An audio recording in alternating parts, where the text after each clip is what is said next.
Now I get to bore you, Willie. Well, I generally put a recap on the front, kind of explains year to year what really happened, so we kind of know from year to year. So, and let me start by giving you a compliment. I like the way you get your inventory. I like the way that you explain your expenses. Thank you. you're welcome. Thank Kelly for a lot of that too. So page 2 through 4 is all our equipment and the value possibly that we paid for them, what I think the current value is. And that's where we go. If there's some blank numbers, it's either the landfill or the noxious weed department, but it's still in our same program.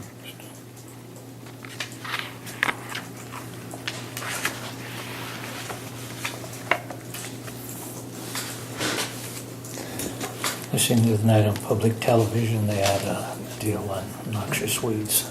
Oh, really? Okay. I watched it as long as I could after a while. Put you to sleep?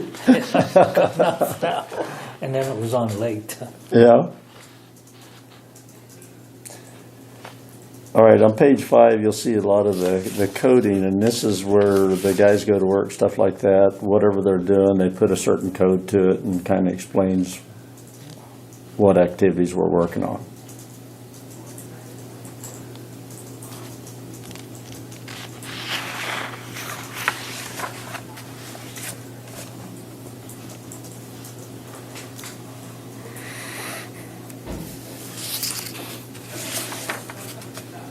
Well, the trips for parts is expensive, huh? That's why you pick it up when we were over there.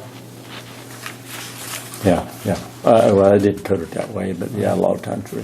You know, like I say, I go over there once a month, so if you need something picked up on the way back, Okay. stop in.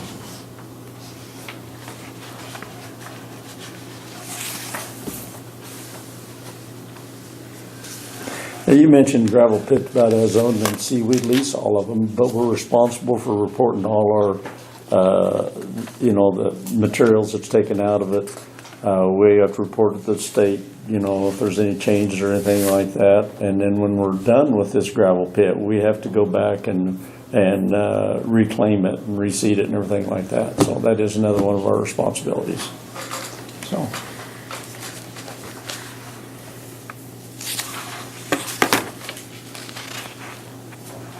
I'm glad I'm not a part of that. More and more paperwork. The reclaiming part? Yeah, I reseeded a couple of them for them. Some of them are pretty steep. Yeah.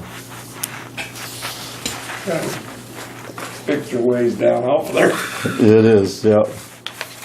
And it's kind of a safety concern too. This way, when we're done with it, and if there's any accidents, this way, so back to similar, condition that it was prior, so.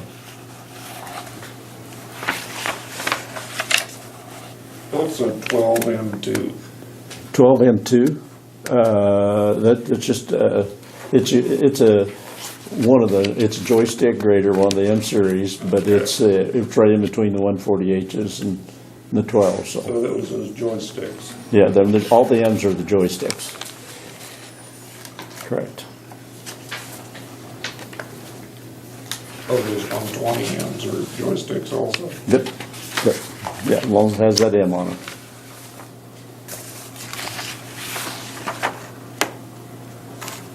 You have 4 of them left now. 4 good ones, in my opinion. You like them? I like them, but the guys that's on the M's, they like them as well, so. They just get mad and they get into it and you get in that joysticks and your controls just doesn't seem to be right. You steer it and everything, with your joysticks and operate and everything. And once you're accustomed to it, it works out fine, but I'd still rather have the Antler myself.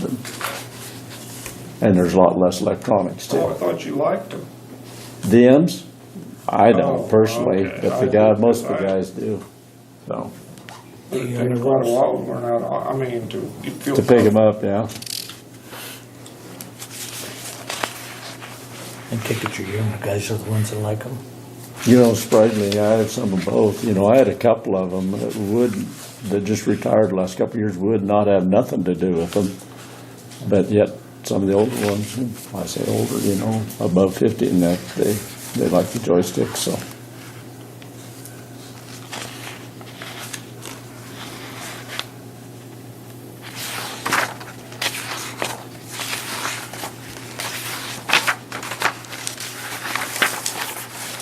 Yeah, the page 10 through 13, on it just kind of recap of when we do the work on it and repairs and stuff like that. That's where we get all the tabulations when we do a lot of it, so.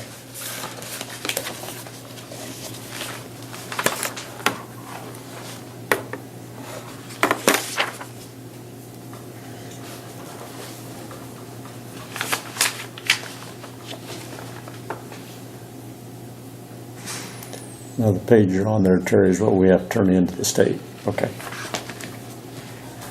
Yes, oh, that was your annual.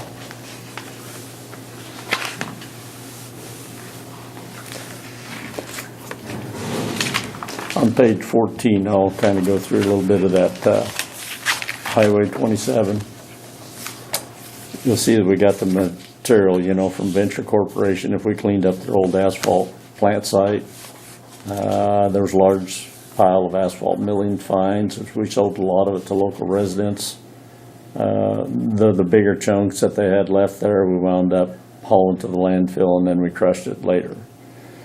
It seemed like a high figure, but we got a lot of material out of there.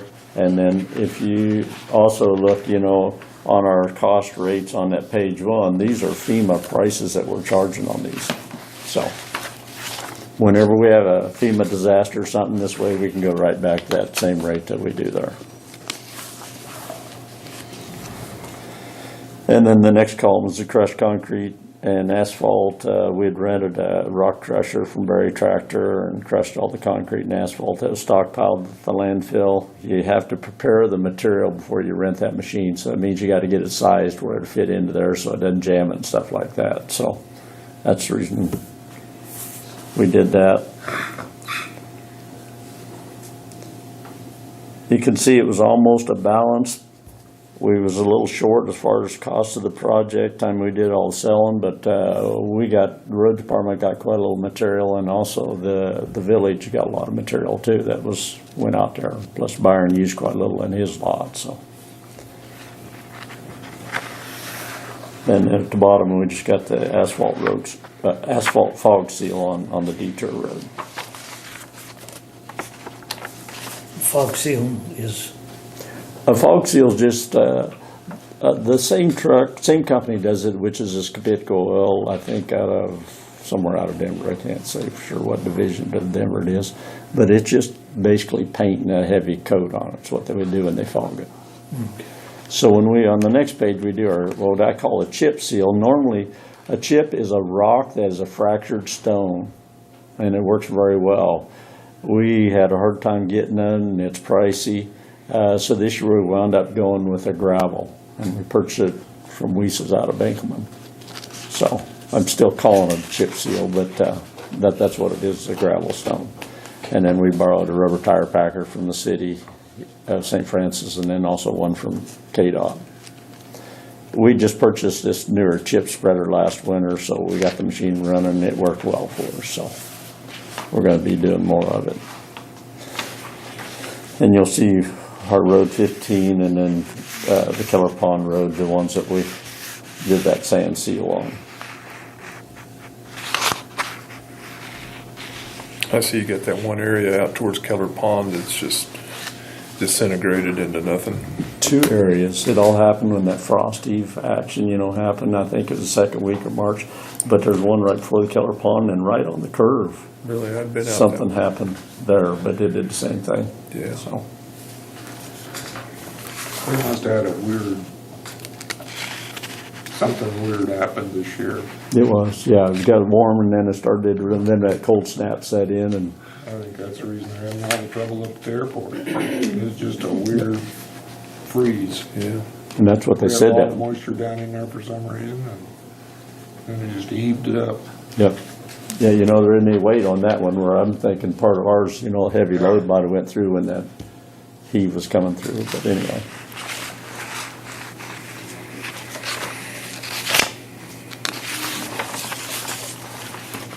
Next couple of pages are drafts, and then also have some maps in there of what we have done and what we hope to get done.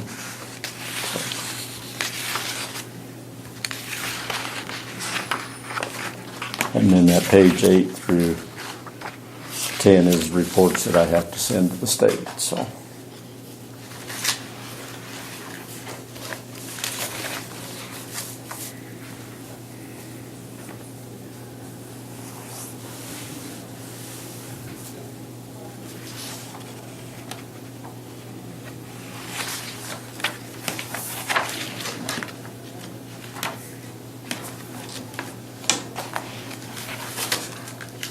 In 17, we purchased a lot of parts, didn't A lot of parts and new equipment, yeah. Yeah. That's when we bought them two 140K graders, so I sure like them.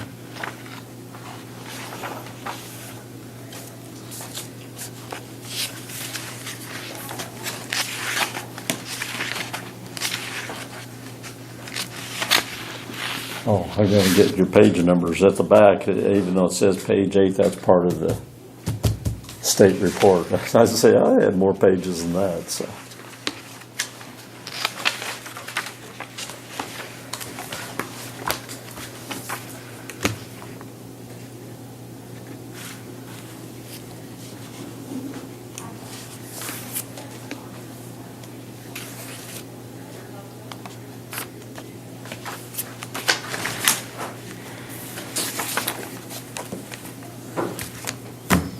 I like it. It's easy to read, easy to understand. Yep, yep, so. If you have any questions or whatever, feel free to visit with me on that, so. All right. Thank you, Dave. You're welcome. You can read that instead of watching noxious weeds. That was a pretty interesting show, but like I said, after a while, I just, Enough's enough, huh? yeah. Okay.